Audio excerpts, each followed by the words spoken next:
Shalom, saudara-saudari yang dikasihi Kristus. Jumpa kita melalui renungan harian GKI Kuitang hari ini, Senin 17 April 2023, bersama saya, Pendeta Emeritus Arti Sembiring. Bahan firman Tuhan yang kita renungkan pada kesempatan ini terambil dari kitab 2 Raja-Raja. 2 Raja-Raja pasal 4 ayat 32 sampai 35. Silakan nanti Bapak Ibu membaca dengan lengkap, tapi saya bacakan di sini dari ayat 32 dan ayat 35 demikian. Dan ketika Elisa masuk ke rumah, ternyata anak itu sudah mati dan terbaring di atas tempat tidurnya. Ayat 35, sesudah itu ia berdiri kembali dan berjalan dalam rumah itu, sekali ke sana, sekali ke sini. Kemudian meniara pula lah ia di atas anak itu. Maka bersinlah anak itu 7 kali, lalu membuka matanya. Saudara-saudari, dari firman Tuhan ini, tema kita berbunyi, Paskah jaminannya. Saudara-saudari, kita merayakan Paskah. Paskah yang sudah merubah wajah dunia. Karena Yesus bangkit, ada hari esok. Demikian bunyi syair sebuah nyanyian. Percaya atau tidak, sadar atau tidak, tahu atau tidak, hari esok kita jelas dalam Yesus yang bangkit. Apakah bersama Yesus atau kita dibuang oleh Yesus?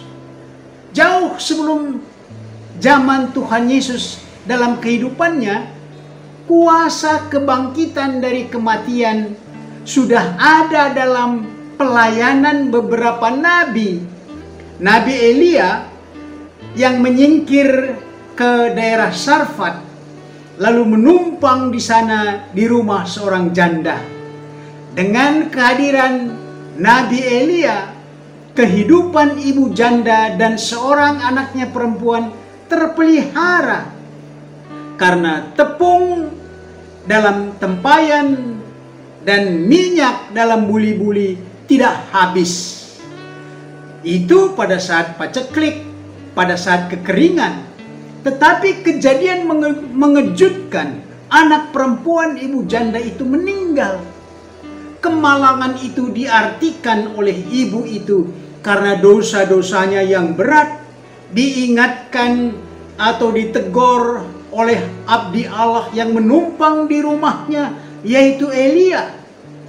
Dalam suasana memilukan itu, Elia berdoa, memohon kepada Allah agar dikembalikan kehidupan anak itu. Dan Tuhan mendengar doa Nabi Elia, anak itu hidup kembali. Demikian juga dalam bacaan kita saat ini, Nabi Elisa, dia penerus Nabi Elia. Dalam perjalanan pelayanannya selalu menumpang di rumah seorang yang cukup berada. Tetapi dia tidak mempunyai anak. Akhirnya Elisa memohon kepada Allah dan berkata kepada keluarga itu, mereka akan mendapat anak laki-laki. Doa Nabi Elisa didengar Tuhan. Keluarga itu dikaruniai anak. Tetapi setelah anak itu remaja, dia meninggal tiba-tiba. Tetapi Nabi Elisa berada di tempat lain. Ibu itu sangat kecewa. Diberi anak tetapi diambil kembali. Seolah-olah Nabi Elisa memberikan janji kosong. Karena itu dia berangkat menemui Nabi Elisa, menyampaikan keadaan duka yang mendalam itu. Nabi Elisa kembali mendapatkan jenazah anak itu. Dan dengan berbuat seperti yang dilakukan oleh Nabi Elia, yaitu membaringkan diri di atas jenazah itu, membuat jenazah itu panas, akhirnya hidup kembali. oleh Rasul Paulus, seorang pendengar khotbahnya di malam hari sampai dia berkhotbah dini hari. Seorang pendengar pemuda bernama Eutikus jatuh dari jendela lantai 3 di mana Paulus berkhotbah. Ketika diangkat di bawah, ternyata dia sudah mati. Sama seperti yang dilakukan oleh Elia dan Elisa, maka Paulus juga membaringkan diri ke atas jenazah itu dan Eutikus hidup kembali. Seorang pemuda telah meninggal di kota Nain yang sedang diusung ke kuburan. Di tengah jalan dihentikan oleh Tuhan Yesus dan membangunkan pemuda itu, dia hidup kembali. Demikian juga Lazarus yang sudah mati, sudah 4 hari dikuburkan, sudah bau, tetapi dipanggil namanya oleh Yesus, hidup datang kembali. Demikian saudara-saudari, beberapa peristiwa orang mati dihidupkan kembali. Tetapi mereka-mereka ini semua mati lagi. Hanya bertahan sepanjang beberapa tahun umur mereka yang dikaruniakan Tuhan kepadanya. Kebangkitan Tuhan Yesus setelah kematiannya dikubur, dia bangkit pada hari yang ketiga. Itulah sebagai jaminannya.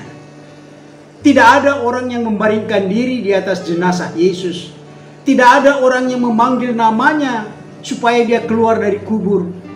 Dia dibangkitkan oleh Bapa, menggenapkan janji keselamatan dalam diri dan karyanya yang dikatakannya, "Akulah kebangkitan dan hidup. Barang siapa percaya kepadaku, ia akan hidup walaupun ia sudah mati," yaitu kehidupan abadi di rumah Bapa. Semua yang sudah dibangkitkan tadi, baik oleh Elia, Elisa, Paulus, Petrus, pemuda di kota Nain, dan Lazarus, mereka mati kembali, tetapi oleh Paskah Yesus mendapat hidup kekal, tidak mati lagi. Oleh Paskah kita berada dalam barisan hidup yang kekal. Mari kita aplikasikan renungan ini dengan pokok-pokok berikut. Pertama, bagaimana Anda memaknai ucapan Selamat Natal? Yang kedua, orang menangis ketika anggota keluarganya, suami atau istri atau anak meninggal dunia. Menurut Anda, mengapa menangis? Yang ketiga, karena Yesus bangkit, ada hari esok. Bagi Anda, hari esok yang bagaimana? Mari berdoa. Bapa Surgawi, Tuhan Yesus bangkit untuk kami, orang berdosa. Kebangkitan yang diterimanya karena dia telah menyelesaikan misi keselamatan bagi dunia dan manusia dari dosa. Dialah kebangkitan bagi kami. Dialah jalan, kebenaran, dan hidup bagi kami. Ya Roh Kudus, tolong kami agar kami setia bertahan dalam iman kepada Kristus. Karena dunia selalu menghalangi kami dan menutup hati kami agar keluar dari kasih Allah. Tolong kami ya Roh Kudus. Inilah doa kami dalam nama Yesus. Amin.